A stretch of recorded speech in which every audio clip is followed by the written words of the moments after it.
Do you think, some say, I'm echoing a political candidate here, Some that say, right. Antidepressants are overprescribed. Right.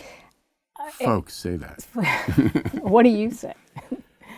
You know, it's a complicated story. I have what I think is a fun chapter in the book where I look at different ways of looking at the same study, where one group looks at it and says, you know, we don't have the specific diagnoses we need.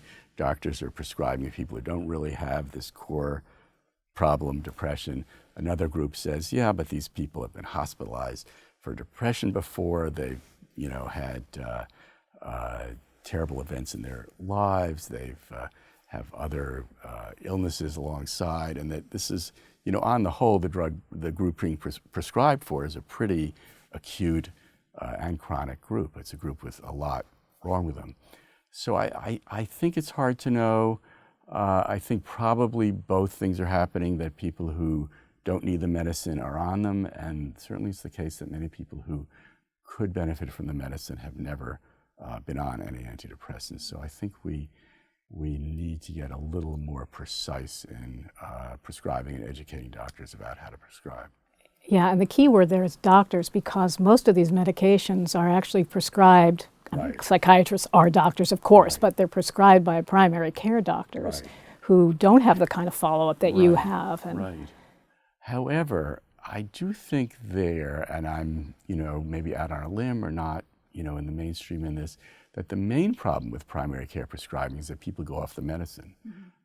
They aren't followed up well, they aren't encouraged, they don't know how to translate some little progress into greater progress.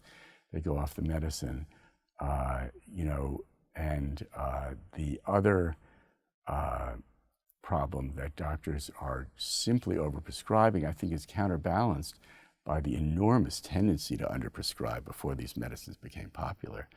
So a lot of depression was missed diagnostically, and most of what was diagnosed wasn't treated, and what was treated wasn't treated thoroughly. So I think probably on the better worse side, we do a little better than prior generations did. And that's certainly not unique to depression. It's the story of Right. ADHD and Mental illness, yeah. other things as well. How do you, when a patient comes to you and they've sort of suffered what we'd call an acute insult, Right. like they just got a divorce or they lost their job or Yes. there's a death in the family, Right. and clearly they're presenting with sadness, they're crying, they've lost interest, maybe they're not eating as much. Right. Assuming, again, it's not an acute situation where you feel they're a danger to themselves, Yeah. how long might you wait? Right. I mean, I know there's not a, oh my gosh, Right. it's been 3 weeks, time No, to I'm start the not Prozac. looking But at my watch or the yeah. calendar. First of all, with these cataclysmic events, most people have fairly varied psychological responses, right? So they may be a little depressed, a little anxious, a little angry, irritable, a little isolative. So there are lots of things going on, and most of the responses don't have this syndromal form of looking just simply like an episode of depression. So one thing that catches my attention is if this just looks like depression, I'm interested.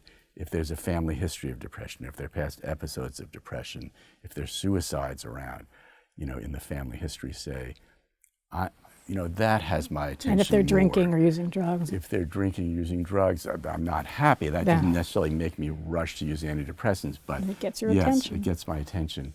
So, and then I think if the depression, speaking about now about this sort of syndromal thing, right, the lack of ability to experience pleasure, a loss of interest in ordinary activities, difficulties at work are a good marker. You know, we like people to be able to get up in the morning still and go to work and be seen by their coworkers as doing an ordinary job.